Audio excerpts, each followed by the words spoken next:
Good morning students. आज हम करेंगे प्रेक्षण खाते का आगे का भाग।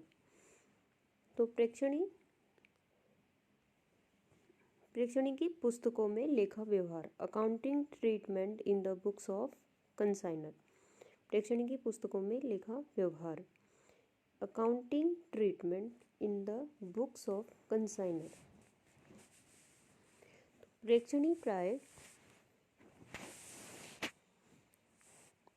प्राय प्रेक्षण कार्य के लिए अलग से बयान नहीं रखता है।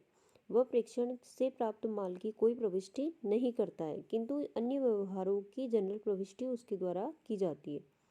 तो नॉर्मली कुछ अलग से अकाउंट वो क्रिएट नहीं करता है। जो लिमिटेड एरिया एंट्रीज जो प्रेक्षणी करता है उसकी यहाँ डिटेल दे रहा है।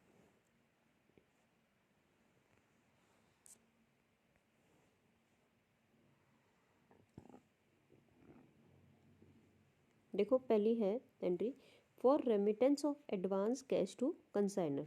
फॉर रेमिटेंस ऑफ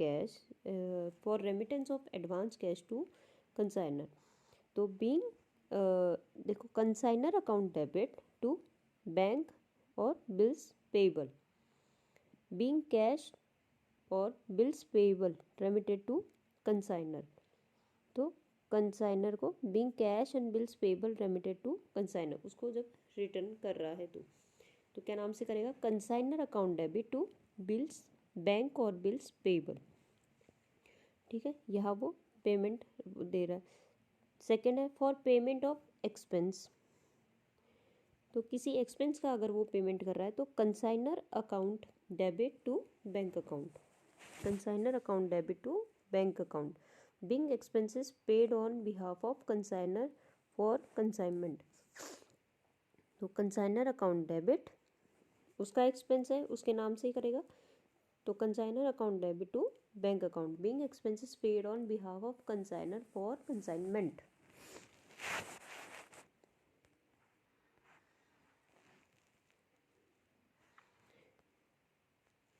फिर देखो तीसरी एंट्री फॉर कैश सेल्स। तो cash and bank account debit to consignor account. पैसे किस चीज़ के आ रहे हैं? कंसाइनर के बिहाफ में। Being goods on consignment sold in cash. Cash में बेच रहा है तो माल किसका है? कंसाइनर का है। कंसाइनर के नाम से लिख देंगे और कैश आ रहा है अपने अकाउंट में। ठीक है। फॉर क्रेडिट सेल्स, अगर वो क्रेडिट सेल कर रहा है तो consignment debtor account debit to consignor's account. ठीक है, तो consignment debtors account debit to consignor account. Being goods sold on credit for consignment. तो क्रेडिट सेल की एंट्री आ रही है consignment debtors account debit to consignor account. फिर commission, तो कमीशन अर्नड, तो consignee account debit to commission account. Consignee's account debit to commission account. Being commission earn for selling goods of consignment.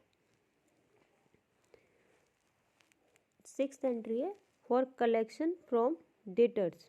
Debtors से जब पैसा मिल रहा है तो bank account debit to consignment debtors account. फिर है सातवां for bad debts. If del credit commission is not given, अगर डेल क्रेडिट वाला कमीशन नहीं दिया तो consignment account debit to consignment debtors account. जो डेटर्स है कंसाइनमेंट के वो नहीं दे रहे हैं तो उनका क्रेडिट हो जाएगा। और कंसाइनर्स, क्योंकि उसको भुगतेगा कौन? कंसाइनर भुगतेगा, इसलिए consignor's account debit to consignment debtors account. Being loss of bad debts charge to consignor. और सेकंड है if del credit commission is paid, तो bad debts account debit to consignment debtors account.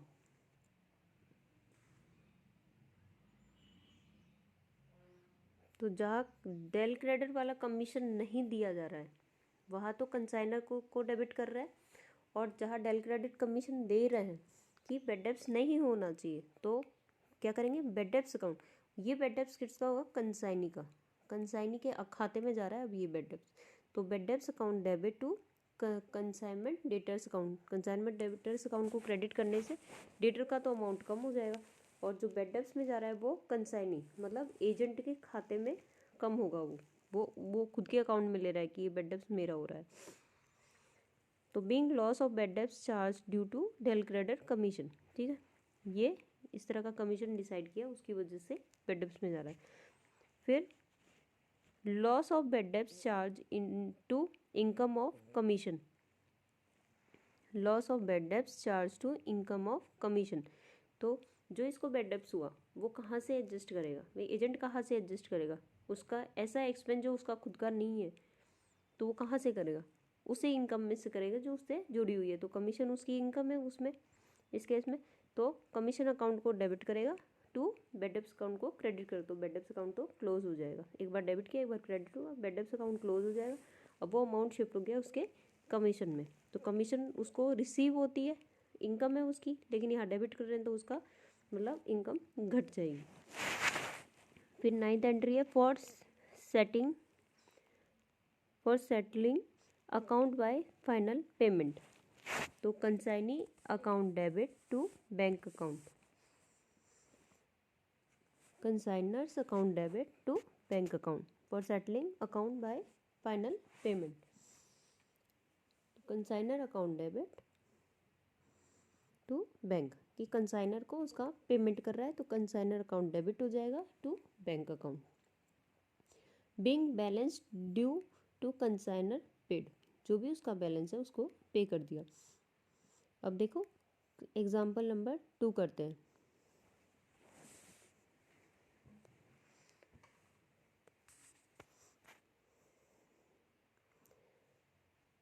तो 1 April 2008 Mumbai के अनिल ने जोधपुर की सुनैना को 200 radio set 3000 रुपये प्रति की लागत पर भेजे। तो 200 रेडियो भेज रहा है अनिल ने सुनैना को 200 रेडियो भेजे मुंबई से जोधपुर, 200 रेडियो, और उनकी एक की कॉस्ट क्या है 3000 रुपये, तो पर प्रति 3000 की रेट है, ये कॉस्ट है उसकी। तो अनिल ने 5000 रुपये माल भाड़ा, अनिल कौन है, जो ओनर है जो भेज रहा है, तो अनिल ने 5000 रुपये का तो माल भाड़ा लगाया एवं 10,000 रुपये का बीमा किया, ये उसके डायरेक्ट एक्सपेंस आ गए।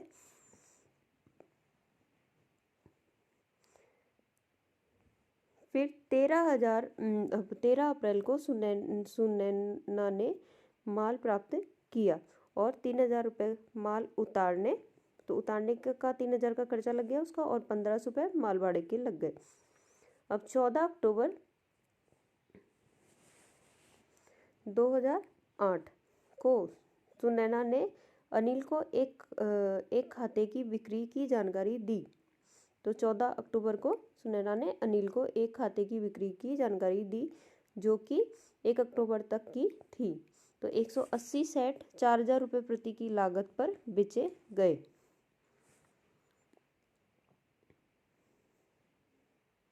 और 20 सेट 3500 रुपये प्रति की लागत पर बेचे गए। इसमें तो उसको 200 आइटम टोटल मिले थे, उसमें 1 अक्टूबर को 180 आइटम बेचे उसने, वो भी 4000 की रेट पे बेचे, और जो 20 सेट बचे थे वो उसने 3500 की रेट पे बेचे।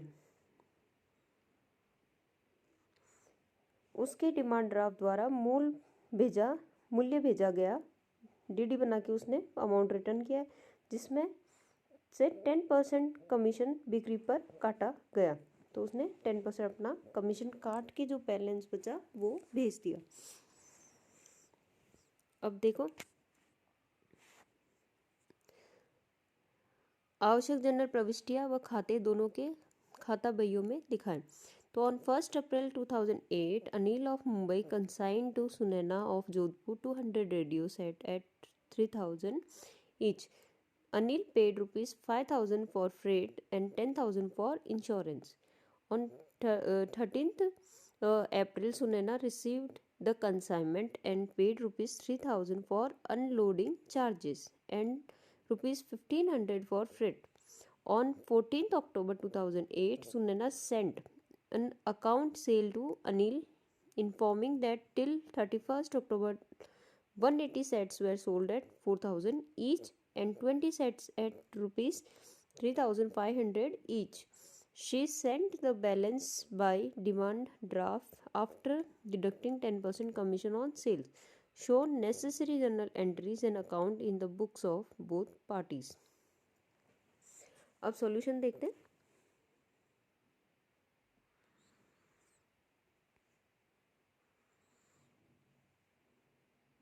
देखो सबसे पहले एंट्री आएगी जो 200 रेडियो आए हैं वो 3,000 की कॉस्ट पे आए हैं. ठीक है, तो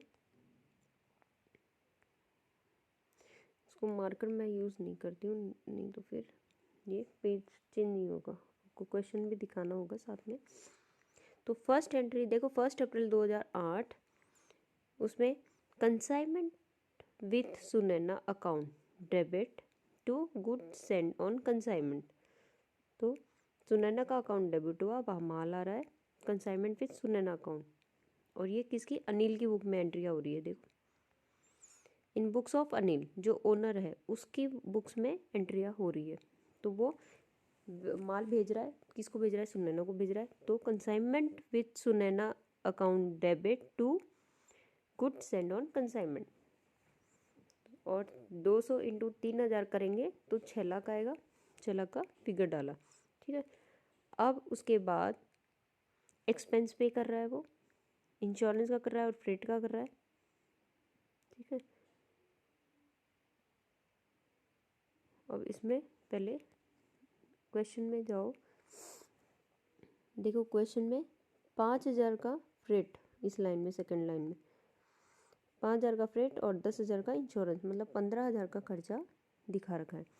तो ये यहाँ पे 1,000 ये गलत दिखा रहा है, प्रिंटिंग मिस्टेक है, ये 10,000 है. ठीक है, तो 5,000 प्लस 10,000 ये 15,000 का. तो consignment with Sunaina to bank, मतलब कंसाइनमेंट के लिए कर रहा है, तो consignment with Sunaina account debit to bank, उसको वहाँ पे कर रहा है. फिर है 14 अक्टूबर की एंट्री, जहाँ सेल प्रोसीड्स हो रहा है. ठीक है, तो सुनैना के खाते में जा रहे हैं पैसे. Sunaina account debit to consignment with Sunaina account. माल कहाँ से, कंसाइनमेंट वाले से जा रहा है, तो Sunaina account debit to consignment with Sunaina account. Being sale proceed of 180 radio at the rate 4,000 and 20 radio at the rate 3,500 each per as per account sales charge. तो इसको इंटू करके करोगे तो आपको 7,90,000 का 180 को 4,000 से गुना करो. और देखो ये नीचे यहाँ दे रखा है अकाउंट में, 180 को 4,000 से गुना करोगे तो 7,20,000 आ रहा है. और 20 यूनिट को 3,500 से करोगे तो 70,000 आ रहा है. ये टोटल 7,90,000 का फिगर बन रहा है. ठीक है, तो ये एंट्री हो गई Sunaina account debit to consignment with Sunaina account. अब इसके बाद एक्सपेंस जो सुनैना कर रही है, तो 3,000 का अनलोडिंग और 500 रुपये का फ्रेट का पेमेंट कर रही है. तो कंसाइनमेंट के नाम, कंसाइनमेंट के लिए खर्चा करिए, कंसाइनमेंट अकाउंट को डेबिट करिए. Consignment with Sunaina, consignment with Sunaina account debit to Sunaina account expense. तो कंसाइनमेंट का खर्चा है, कंसाइनमेंट से डेबिट होगा, तो consignment with Sunaina account debit. अब कर कौन रहा है, इसके जेब से थोड़ी पैसे जाना है, सुनैना कर रही है, तो सुनैना का नाम लिख रहा है, टू सुनैना अकाउंट, वहाँ एक्सपेंस का हिंट दे दिया. ठीक, तो ये being expense incurred on consignment 3,000 unloading charges and 500 as a freight as per sale account, तो 4,500.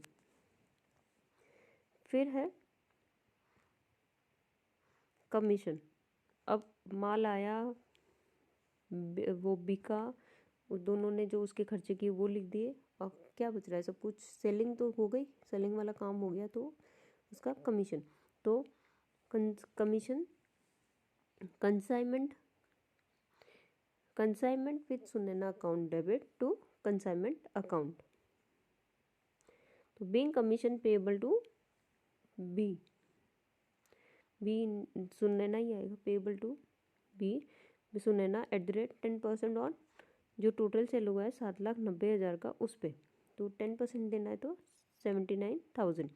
ठीक है, फिर है अब ये अब नीचे की जो एंट्रियाँ है वो सारी आपके पहले अकाउंट जब बनाओगे उससे निकलेगी, डायरेक्ट नहीं आएगी ये फिगर, क्लोजिंग बैलेंस डालेंगे इनमें फिर। तो for calculating profit and loss consignment account must be prepare as per the journal entry which shows as a under. तो सबसे पहले तो ledger of Anil consignment with Sunaina account. ठीक है, फॉर्मेट बना दोगे पर्टिकुलर जीएफ अमाउंट और पर्टिकुलर जीएफ अमाउंट वाला डेबिट क्रेडिट करोगे ऊपर।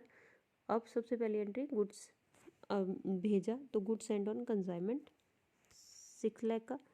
ठीक है, फिर वहाँ पे एक्सपेंस किया तो टू बैंक 15,000 का। फिर सुनैना ने भी एक्सपेंस किया 4,500 का, वो लिख दिया, 15,000 वाला भी लिख दिया। उसके बाद उसने उसको सेल किया तो 7,90,000 में सेल कर दिया। ठीक है, अब उसका इस पर कमीशन ये यहाँ तक की एंट्रियाँ ऊपर कर ली हमने, वो सारी यहाँ पे ट्रांसफ़र हो रही है। तो साथ साथ कर देंगे दोनों अकाउंट और जनरल एंट्री साथ में बनाओगे तो साथ साथ पोस्टिंग हो जाएगी। अब इसमें देखो बैलेंस इसका जब टोटल होगा तो डेबिट क्रेडिट टोटल कहाँ आ रहा है वो देख के, यहाँ क्रेडिट साइड वाला टोटल ज़्यादा आ रहा है तो ये बैलेंस बन रहा है 91,500 का, तो ये प्रॉफिट एंड लॉस में प्रॉफिट हो रहा है। इसकी एंट्री यहाँ पे आ जाएगी consignment with Sunaina account debit to profit and loss, वहाँ प्रॉफिट हो रहा है कंसाइनमेंट अकाउंट में। ठीक है, 91,500 की ये एंट्री हो जाएगी consignment with Sunaina account debit to profit and loss 91,500 की। ठीक है,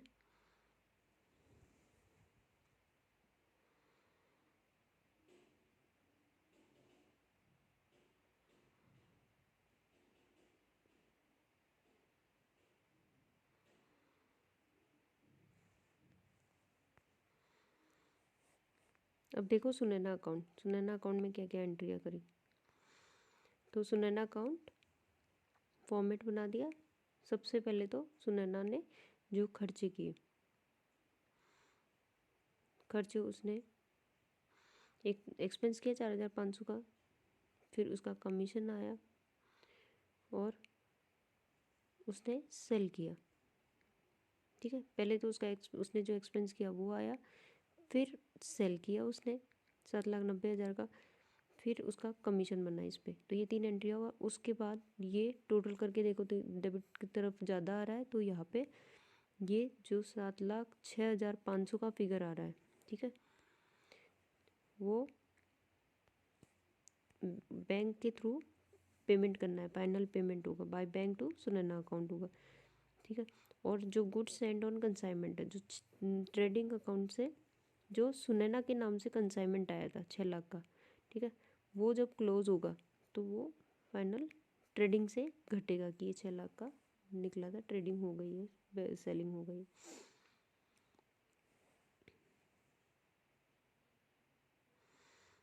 देखो ये 2 एंट्रियाँ यहाँ पे क्लोजिंग वाली रह रही है। तो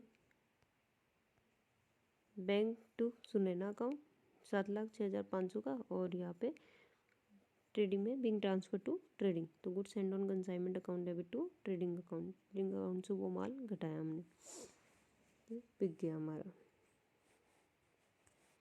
जब भेजते हैं स्टार्टिंग में तो उसको कम नहीं करते क्योंकि रिस्पॉन्सिबिलिटी तो हमारी रहती है, हमारा ही माल है, तो वो हमारी बैलेंस शीट में तो कैलकुलेशन में आना ही आना है कि अभी इतना माल बिका नहीं है, वो स्टॉक की तरह है। लेकिन जब वो बिक जाता है और कंसाइनर एजेंट से इंफॉर्मेशन आ जाती है कि सेल हो गया और उसका सारा हिसाब किताब कर दिया, तो तुरंत उसको वहाँ से हटा देंगे कि ये सेल हो गया, ये अमाउंट, ये माल सेल हो गया।